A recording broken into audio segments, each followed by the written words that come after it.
Hey y'all, welcome back to day 71. We have 2 short psalms today, so as my son says, let's do this.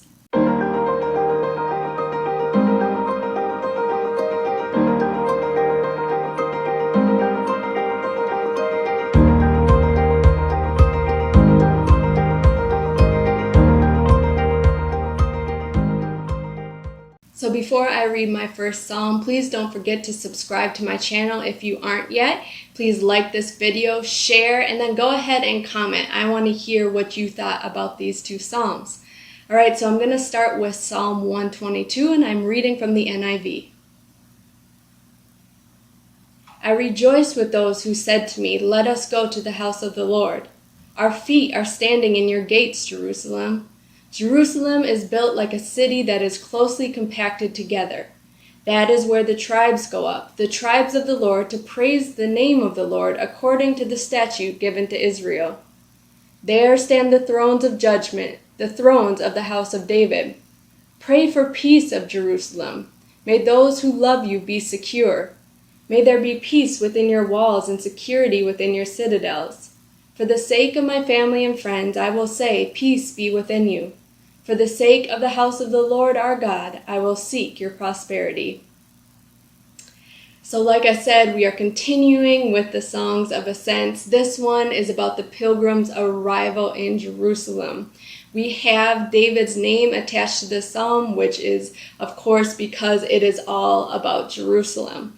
There are 3 sections here: the praise that they have arrived, then there is the importance of the city as the epicenter of these festivals and worshiping God, and then finally there is the prayer for peace in Jerusalem, peace for Jerusalem. So some clarity on some of the verses. Verse 4 speaks of the tribes going up. This is a reference to all of the tribes of Israel gathering together according to the statute, which would be the festivals such as Festival of the Unleavened Bread, Festival of Harvest, and Festival of the Tabernacles. Verse 5 then speaks of judgment, and these festivals would have been a time to settle disputes. Verses 6 through 9 I'm going to use today for my revelation. This is a prayer for peace in Jerusalem, but as we read it, we should be thinking in modern day times. Jerusalem would be our church, the church as a whole, and the temple would be our bodies. So I'm going to read this as it should sound to us, as a prayer for the church. May those who love the church be secure. May there be peace within the church as a whole and security within the individual churches. For the sake of every brother and sister in Christ, I will say peace be within the church. For the sake of each individual within the church, I will seek the church's prosperity.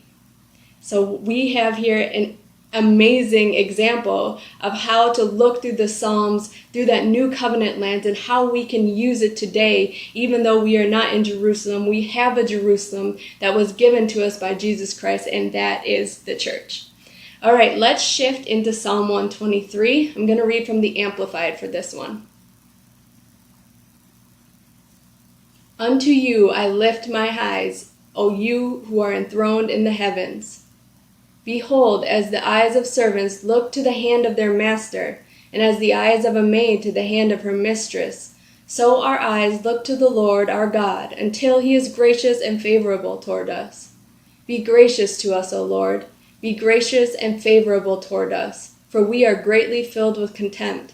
Our soul is greatly filled with the scoffing of those who are at ease, and with the contempt of the proud who disregard God's law.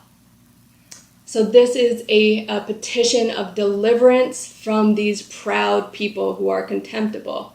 Because this psalm is a song of ascent, we can probably assume that perhaps on their pilgrimage they encountered people like this, or wherever they were coming from was full of people like this. So my revelation for this is just, what do we do with this very short and seemingly irrelevant psalm? To me, it is in looking at the format of this psalm. We see here that 3/4 of this psalm, 3 of the 4 verses, is dedicated to God, while only 1 verse, 1/4 of the psalm, is dedicated to the actual problem. In the midst of dealing with these people, the psalmist seeks God, worships God, petitions God, submits to God.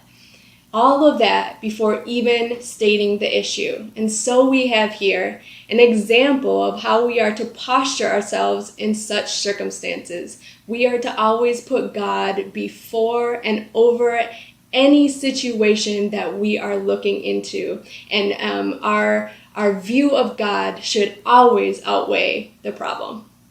All right, that's it for today, y'all. Go back and read through these Psalms once again and tell me what you get out of them.